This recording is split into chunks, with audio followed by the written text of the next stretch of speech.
Bueno, como veis, al fondo tenéis estas 4 literas individuales y esas 2 literas, vamos a decir, de matrimonio.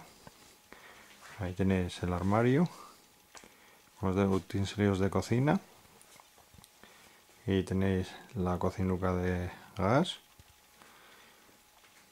la chimenea y el fregadero.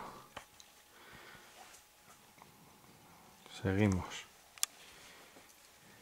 Esta es la mesa, un poco todo desorganizado, porque somos 3 tíos, bueno, 2 y 1 a la mitad.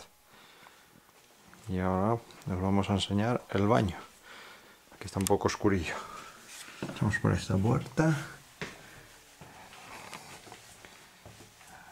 Tenemos aquí el lavabo, bidet para las chicas, váter y la ducha.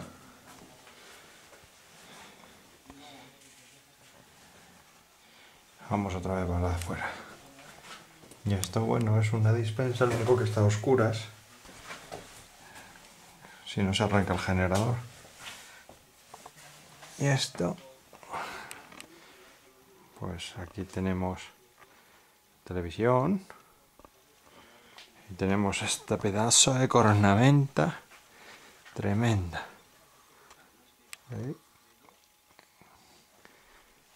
Nos pilla la claridad de la calle, coño.